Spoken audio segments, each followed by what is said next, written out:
because we're currently behind schedule, and as we all know, I'm very clearly the man with the plan. As you see here, a Toku talk for 45 minutes, plus 15 minutes, which if you don't know, equals about an hour.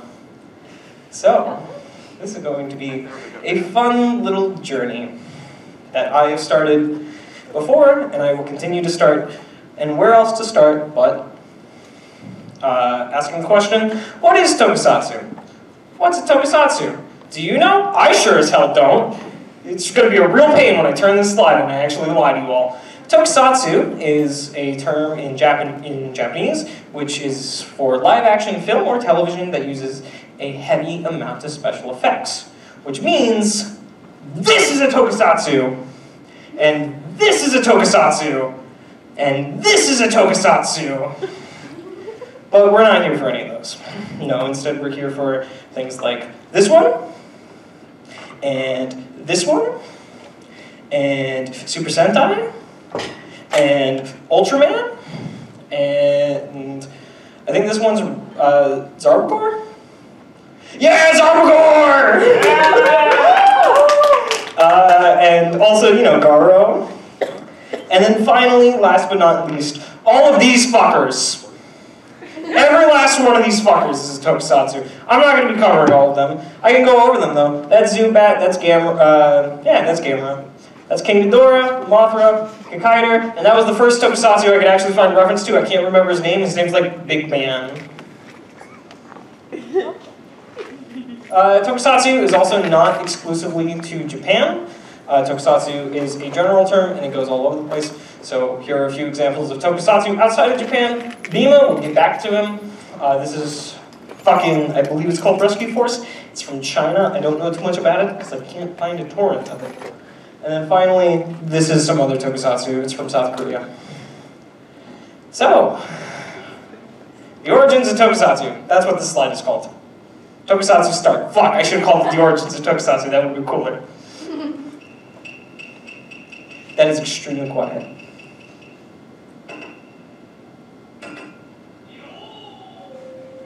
So that means I'm going to have to turn that up. Give me 1 second as I turn that up. So, Tokusatsu has its origins. I swear to God, I should have rehearsed this inside this room. It would have.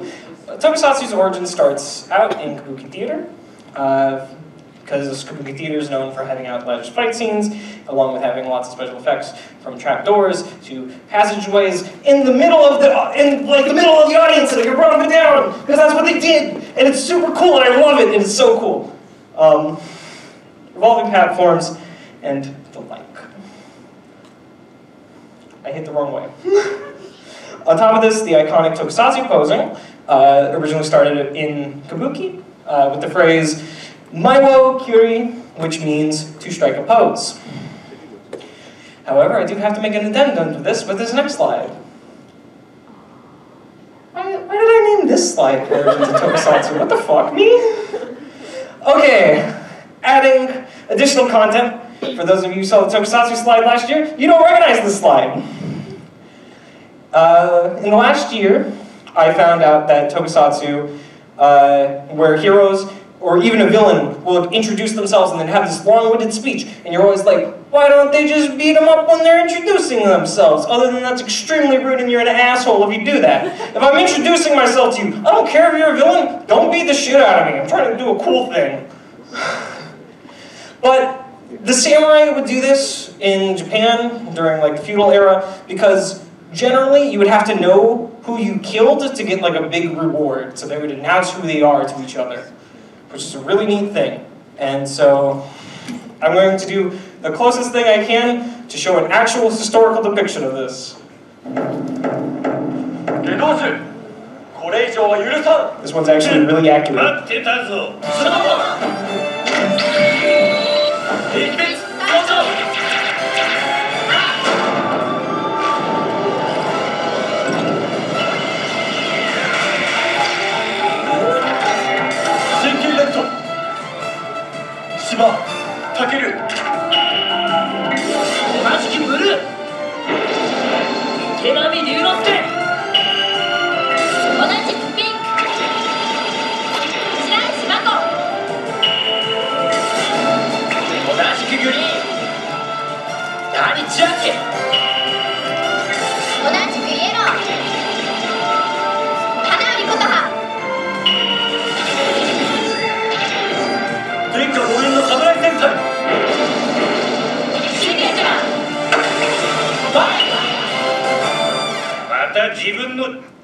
So now you guys have an actual reference point for why they do that.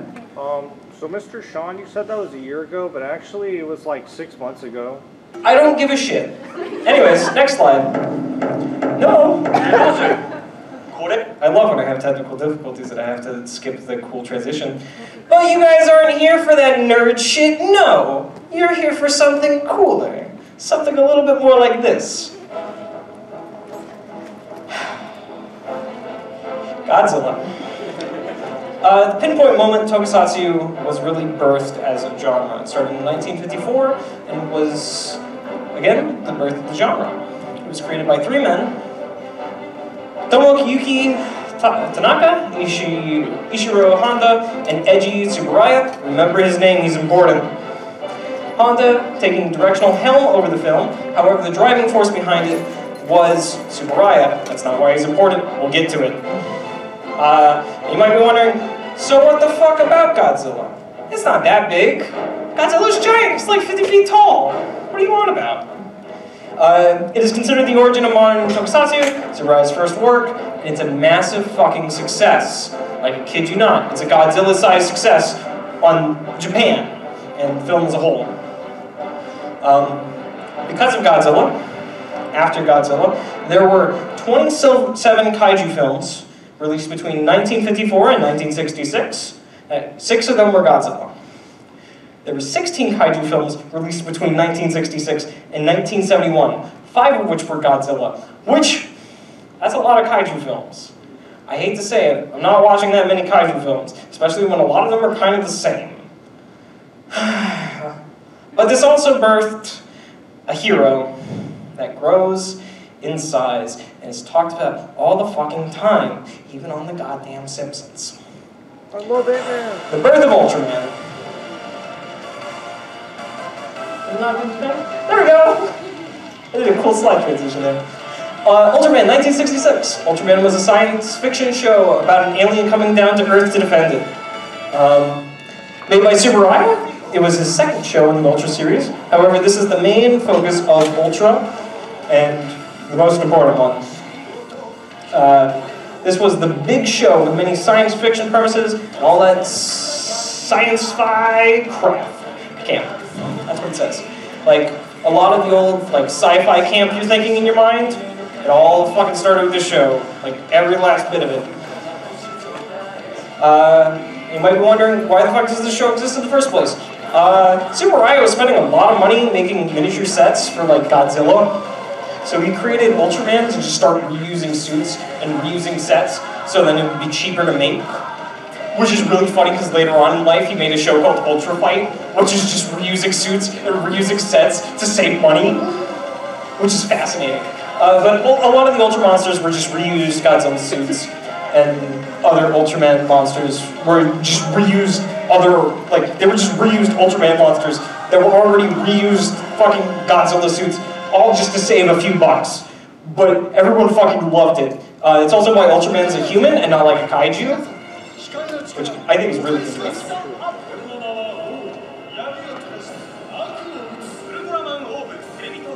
Oh yeah, I know what's going on, sorry. Anyways, so Ultraman is referenced a shit ton, like a literal shit ton. Like, you know Ultraman, you might not know his name, but he's referenced in like fucking everything. I kid you the fuck not. He was referenced in the goddamn Simpsons. And this is fucking Simpsons reference. But specifically Ultraman? Kamen Rider's never been mentioned in the Simpsons. Why Ultraman? Fuck the Simpsons. Anyways. I don't think you actually want to do that.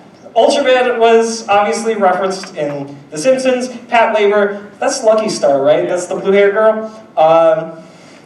That's my hero. I know that. I don't remember her name. You got the iconic growing pose in fucking Pretty Cure, and How Heavy Are Your Dumbbells? It was referenced in Konosuba. Evangelion, which was a big Ultraman reference.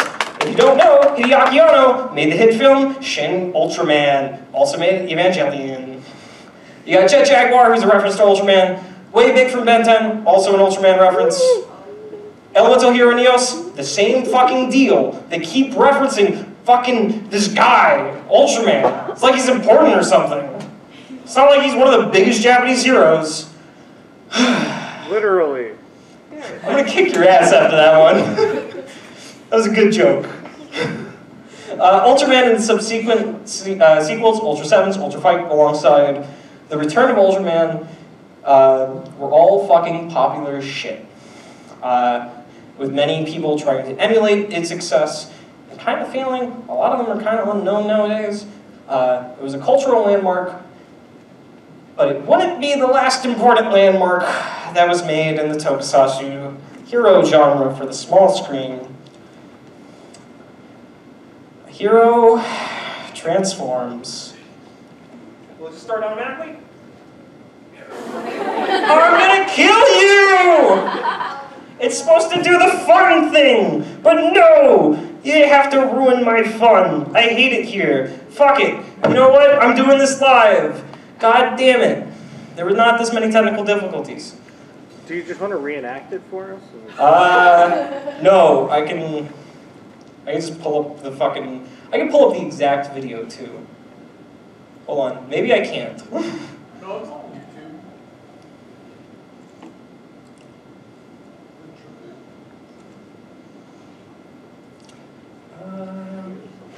You know what, fuck it. It's a little bit scuffed, but it's fine.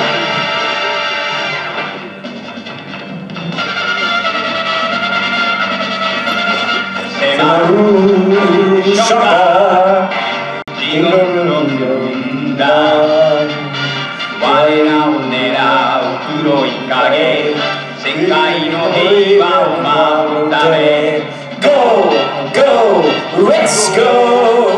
Doesn't need machine gun. Rider, jump. Rider, kick. Kamen Rider, Rider. Sorry, Kamen Rider, I'm cutting you off short. Anyways, so obviously that was the start of Kamen Rider. Kamen Rider started in 1971, and Kamen Rider started what we call in the Tokusatsu business, the Henshin boom. Kamen Rider was created by Shotaro Ishinomori, originally designed to be live-action TV series of the hit manga Skullman. However, a bunch of stuff happened. I fucking love this show, if you guys didn't tell. Like, I mean, it's not like I've spent well over $3,000 on the show already. It's not like, Hey, yo, what's your belt from? Man, that'd be wild if I said it was Kamen Rider. That'd be fucking wacky. And the premise of Kamen Rider is the masked warriors, Kamen Rider Ichigo and later Nigo, join together to fight against evil. And that's something that's right up a lot of people's alleys. In the first season, it was fucking Nazis. For like the first 7 seasons, it was fucking Nazis. Anyways, so the tragedy and another second writer. When they were filming the original Kamen Rider, 10 episodes in, the lead actor fucking shattered his leg. During a motorcycle stunt, he fell off his fucking bike and his leg just shattered. It was broken and it was awful. And in the process, they needed to find a replacement. So they found a replacement, and his name was Kamen Rider Nigo, also known as Ishinomaji, I believe his name was. Yeah, it was Hayato Ishinomaji, and he was what Kamen Rider needed, and I hate to say it as much as I love Takeshi Hongo. Takeshi Hongo was a very sad man, and sometimes it was just a little bit too depressing. Sometimes I need a little bit of levity in my life. He was also the first writer to introduce transformation poses, not Kamen Rider Ichigo, because Ichigo, the way he transformed was sometimes he'd just have to have an explosion happen nearby him. Because that's just how his belt would activate. Anyways, so Henshin means transform. This created many different shows competing with Kamen Rider, all focused on transforming heroes who used their powers to fight evils in the 70s and 80s. And it was a difficult market filled with competition.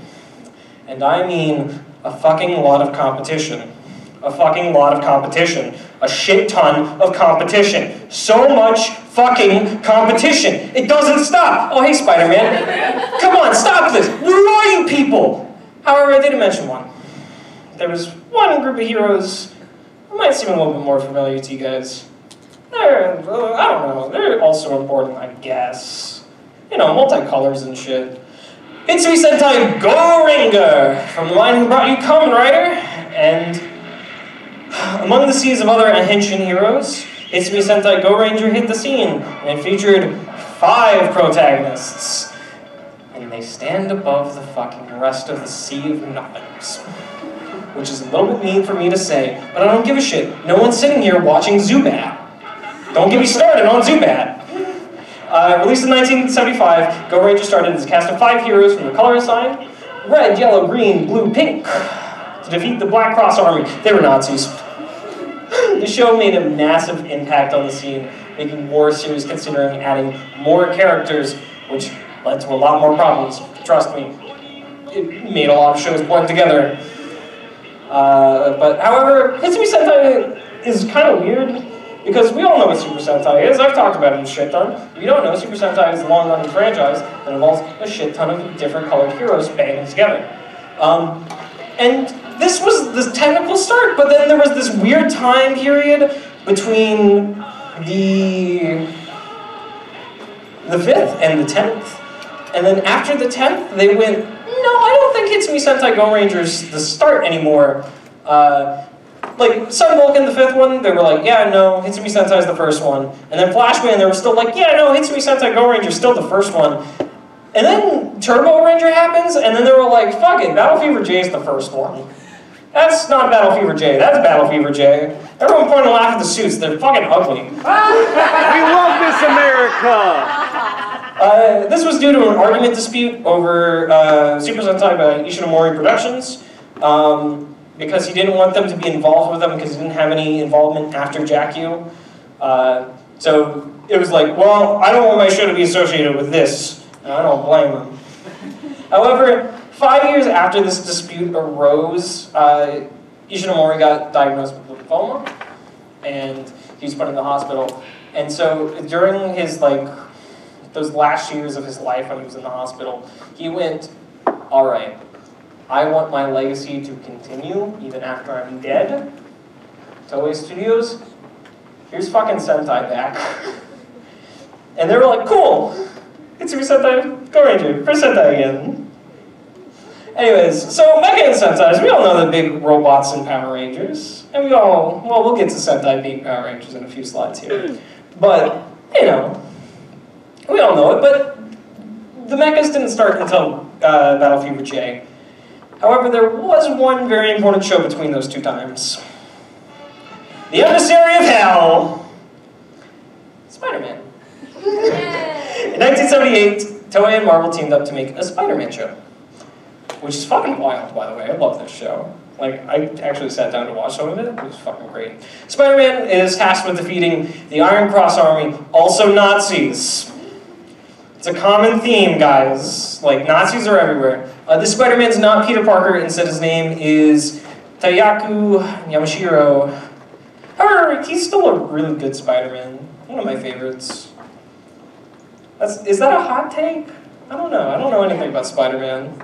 Anyways, the mecha. So Spider-Man in the show piloted a giant robot called Leopardon, a gift from an alien that gave Yamashiro his powers to be Spider-Man, which is weird.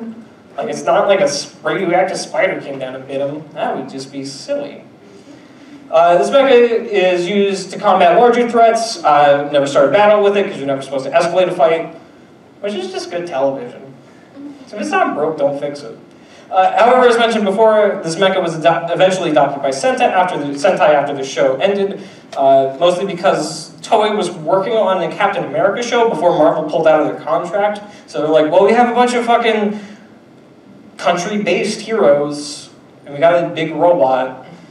Let's make it a Sentai. So that's what they did. There's the mecha from Battle Fever J. But, as all things go, not everything was perfect in the world of Tokusatsu. There was a lot of infighting. Kamen Rider struggled to be relevant in the 80s, only really having 3 shows, Kamen Rider Super 1, Black, and Black RX.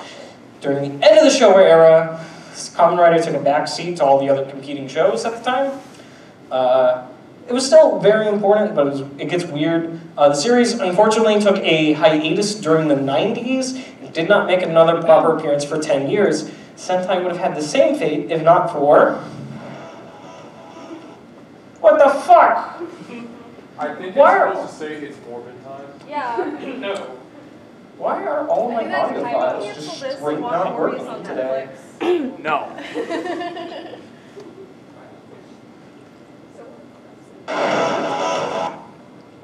You know what? 10,000 years I'm free! It's time to conquer Earth! Alpha, leaders escape. I forgot to do a dialogue version of this. Oh well. One of the last one's gone anyways. I'll let it play. In 1993, Power Rangers hit the scene in America. It took footage from the Sentai Zoo Ranger.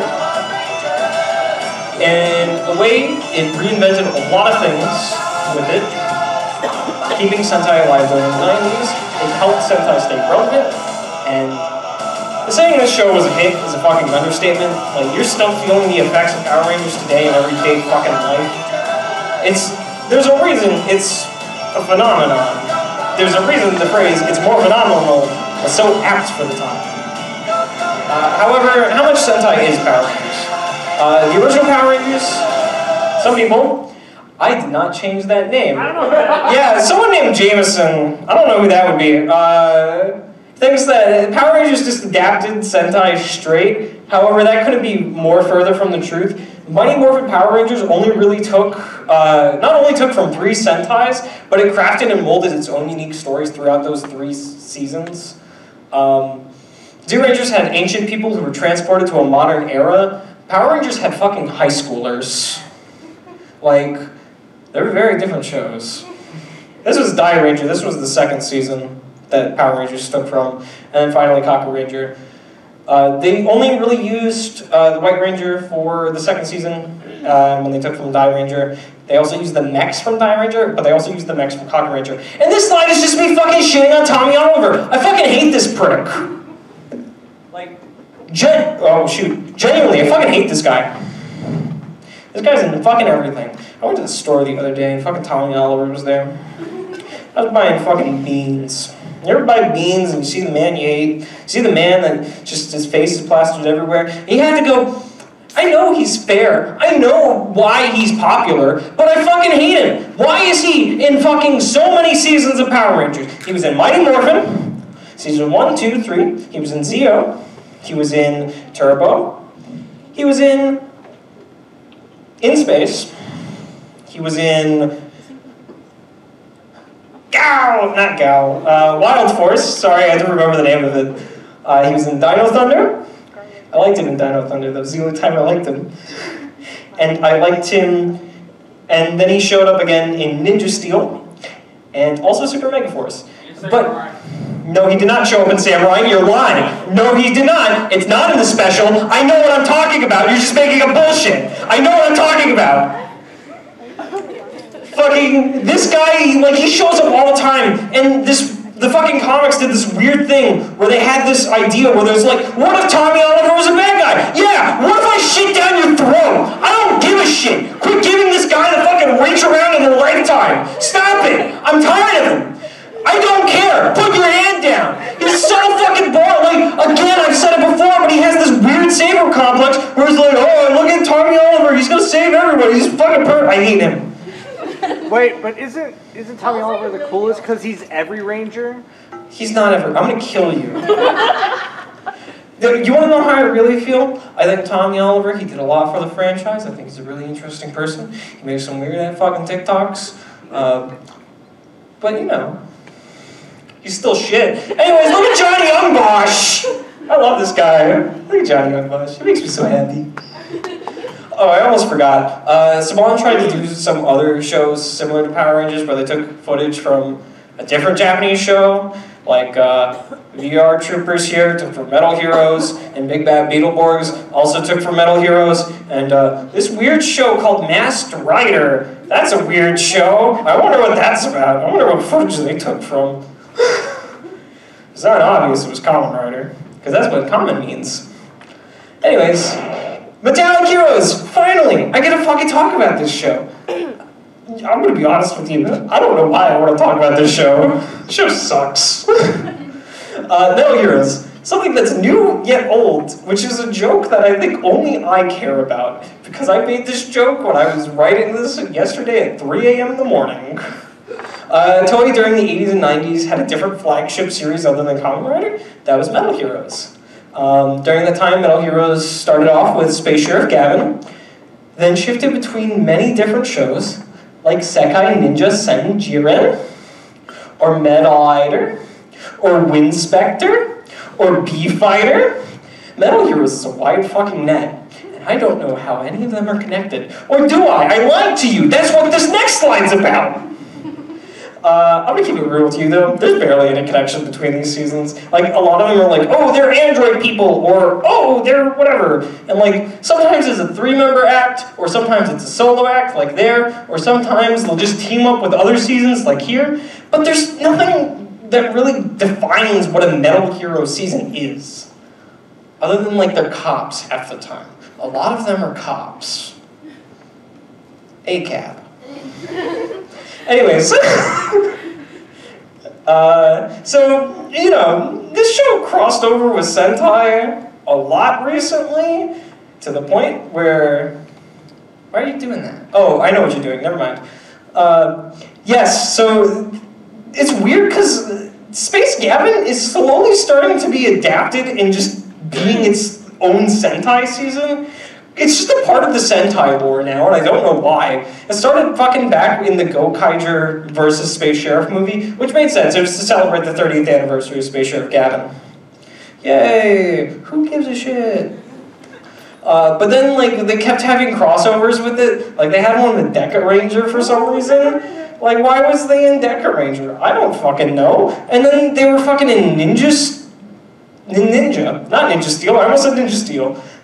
And it was just so weird. Like, why are they here? Why did they show up? Anyways, a legend came back to life, and I swear to God, if this one doesn't work, I'm going to lose my shit.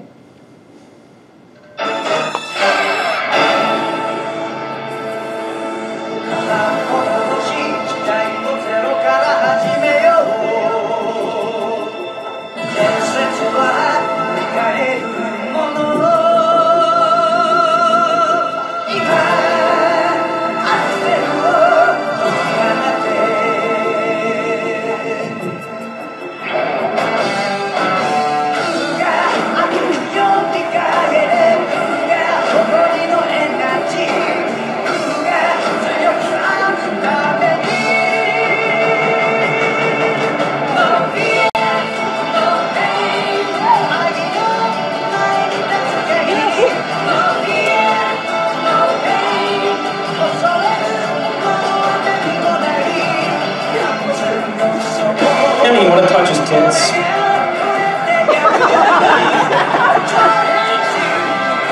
do that every time I see the suit. Thanks, Kuga. I love this show.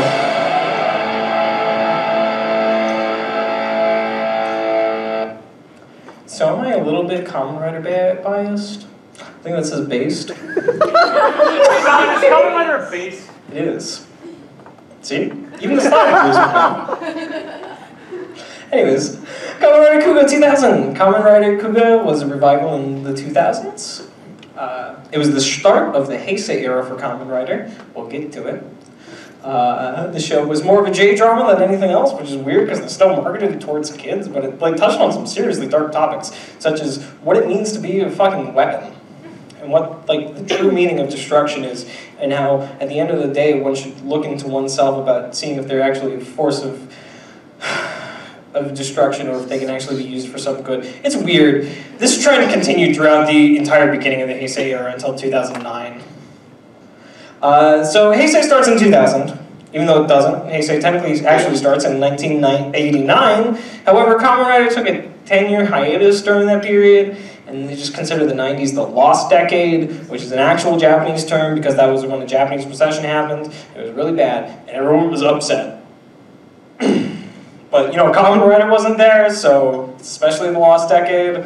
I mean, like, everything before 1971 just doesn't exist to me, so, you know, it doesn't matter. Starting in 2000, however, Kamen Rider starts the Heisei era, and this was done because somebody wanted a 10-year anniversary for doing nothing. Oh yeah, that's the lost decade. Someone wanted a 10-year anniversary. Do I have the laser pointer on this? Nope. Oh well.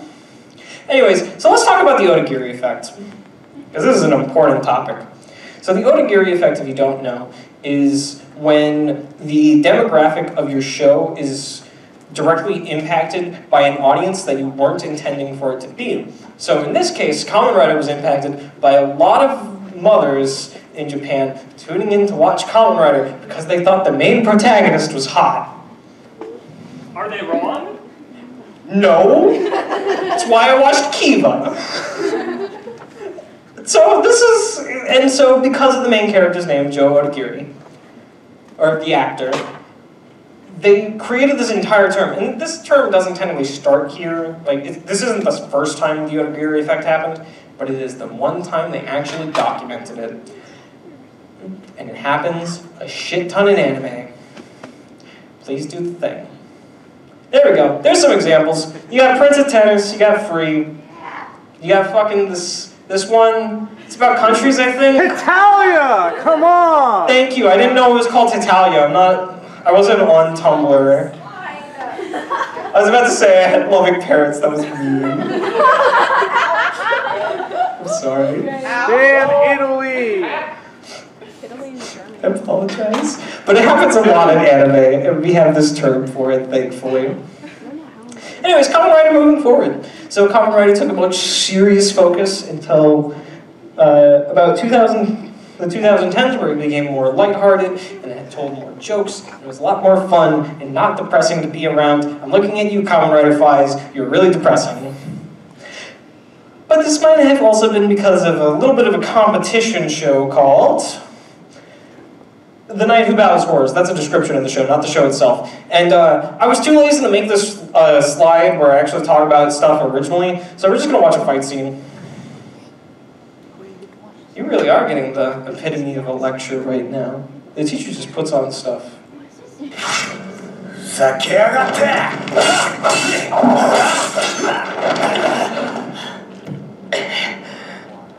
どうやら決着をつける時が来たようだな最初からそのつもりだけど Oh, I thought this fight was.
I'm sorry, Garo. You're a masterpiece of class, but I gotta end you a little bit early. I want to talk about yourself.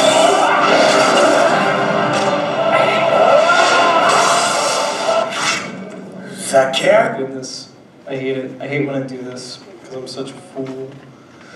I'm such a fool. Get this out of here. There we go. So, that was Garo. Fantastic show. Classic masterpiece of Tokusatsu.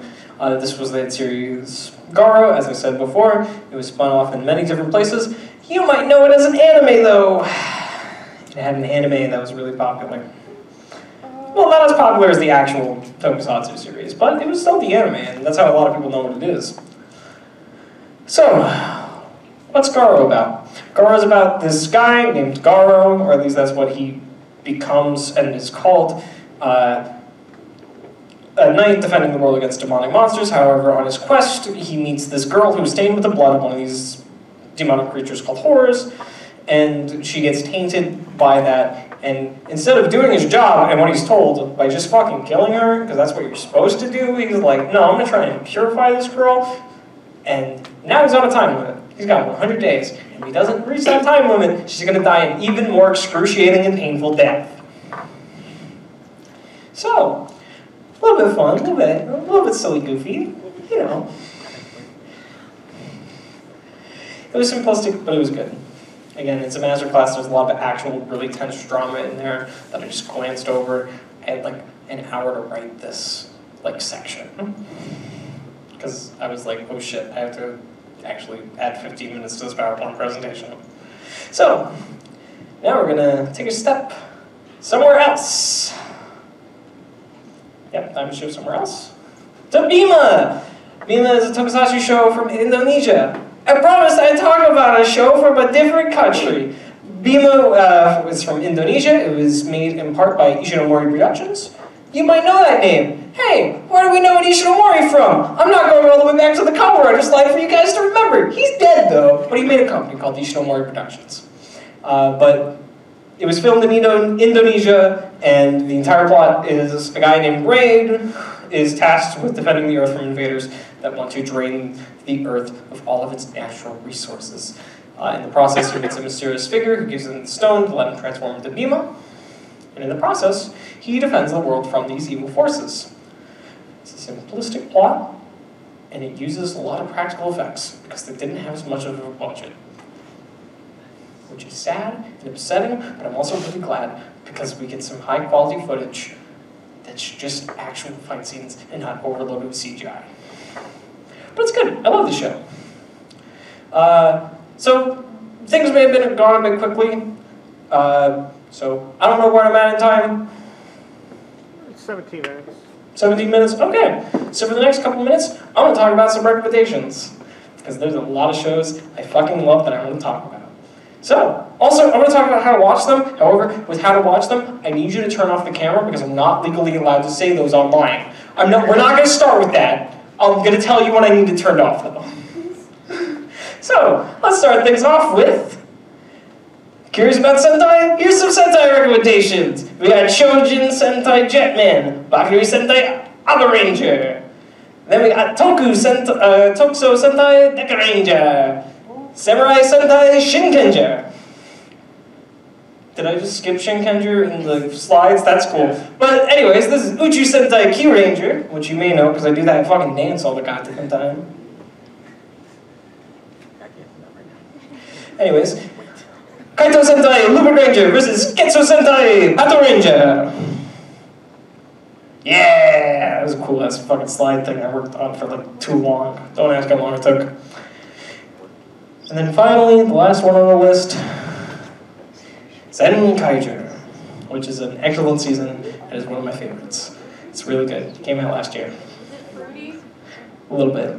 A little bit. Fifth guess. Okay, I'm going to tell you this right now. To the poll. All Tokusatsu is gay.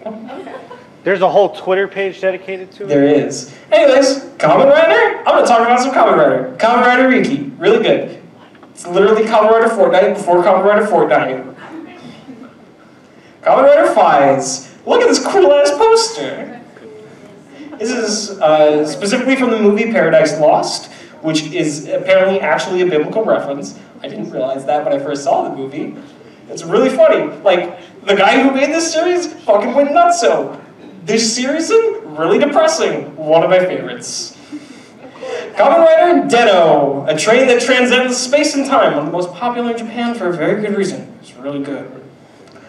Kamen Rider Kiva, this one's my favorite. I hold him like a little guy. He's in my hands. I love him. I kiss him on the forehead. You guys would like him. Main character is a shut-in who's got autism. Anyways, Kamen Rider Double. You guys know this show. We watch it in club every week. You know, really guy, really good. Got some great stuff in there. You got Philip, Shotaro, 2 detectives in 1. Yeah, I bet you didn't expect them to split the fuck apart there. Anyways, this is Kamen Rider Forze, also really good. It's about a high school student who defends his high school and makes a shit ton of friends. Like, he's just a really friendly guy. Like, legitimately. His goal in life is just to make 1,000 friends. And I want to be his friend. Next up is Kamen Rider X-Aid. This is Kamen Rider Fortnite, before Kamen Rider Fortnite, but it is also not Fortnite. It's only Fortnite in the game aspect. It's voted the gayest Kamen Rider. It was voted the gayest Kamen Rider on a Twitter poll, which I don't agree with. I agree this next one's the gayest one. Kamen Rider Build. It's the gayest season. This is the gayest season. I can pull up so many fucking images. This one's about a genius physicist who... Okay, so like there's this big wall that suddenly appeared in Japan, and I'm not going to go further into the plot, but there's this genius scientist. He runs away with his boxer boyfriend. They're gay together. And then finally, we got Kamen Rider 01. I just like the aesthetic. It's really good. I like it. And then Kamen Rider Revice, last year's season, had stamps. I mean, I wonder if I like Revice. I wonder if I bought like too many toys from Revice because I think the stamps are really cool.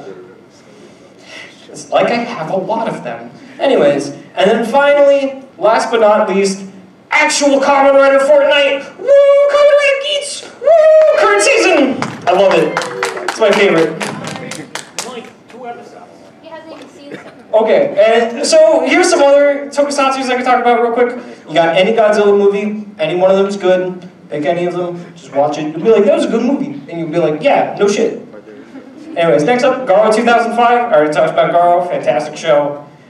Pretty Guardian Sailor Moon. If you're into Sailor Moon, they did a live action show in the 2000s. It's okay. Next up is Pretty Cure, and then we move straight on to Dodgingers. This is a local hero tokusatsu show that was sponsored by the local heroes to actually make a show about them. It's fantastic, and I love them all. What's a local hero? A local hero is a hero in Japan that is a real-life hero who dresses up in a tokusatsu-esque outfit to help save the world. And by save the world, I mean promote something. It can be rice farming, it can be your prefecture, it can be whatever the fuck you want it to be, as long as you have the actual permits from the Japanese government. Yes! Where's Cutie Honey at? I forgot Cutie Honey. It's a good one. Cutie Honey had a tokusatsu movie in the 2000s. It was directed by Hideaki Anno, where he spent all of the budget on recreating a Kamen Rider fight scene in it. Did you say any Godzilla movie? Do you mean even like a Yes. Even, like, the American Godzilla one was the one I used, because it was King of the Monsters. Not that one. No, like, okay, I'm gonna be real with you. The 2000 Godzilla American movie was fine. Like, is that a hot take? Maybe. Yeah. I don't give a shit. Just don't go into it thinking it's a Godzilla movie. Go into it thinking it's a different monster. That's all I gotta do. Anyways, Dodgingers is really good. It's really funny, too. Anyways, thank you all for coming.